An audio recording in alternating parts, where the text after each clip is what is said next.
Thank you, Joe. Well, a concerned citizen noticed several horses in Mansfield were living in poor quality conditions, but where to turn to help for those animals is a question still being answered. WENY's Kelly Meyer has been digging into this story for more than a week. She has tonight's exclusive investigation. 9 or 10 years ago, a friend had called me up and said, there's this lady with all these Arabian horses, and because I like Arabians, I went over to meet her. This is Brenda. She asked us not to use her last name or show her on camera. Brenda has been helping her friend take care of her 10 horses for years.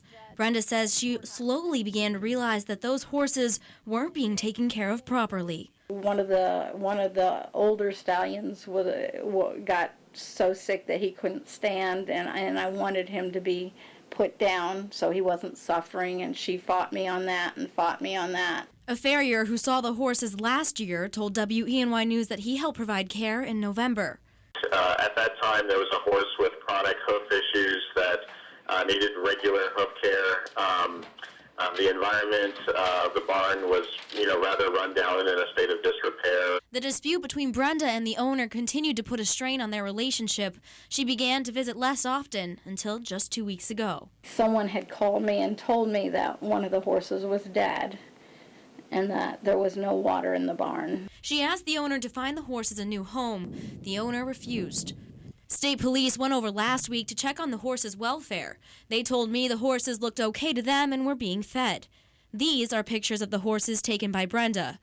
And Brenda wasn't convinced.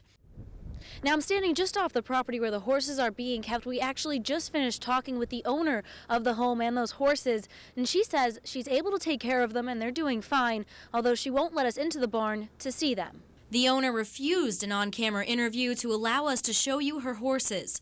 She says she's fully capable of taking care of them. Helen Smith at Sundance Horse and Rescue says they offered to take the horses off her hands, but she refused. Smith says the main problem from all of this is their lack of animal cruelty abuse centers. Tioga County doesn't have an animal welfare organization or humane society, making investigations like this one very difficult. We desperately need to have an authority figure who can help the rescues and the sanctuaries to stand up for the animals that we get the calls on. It would make our job a lot easier. As for the horses still inside the barn, there are only 3 left now. Brenda and others promise they will continue to fight for their safety. Really want them to go somewhere where they're taken care of.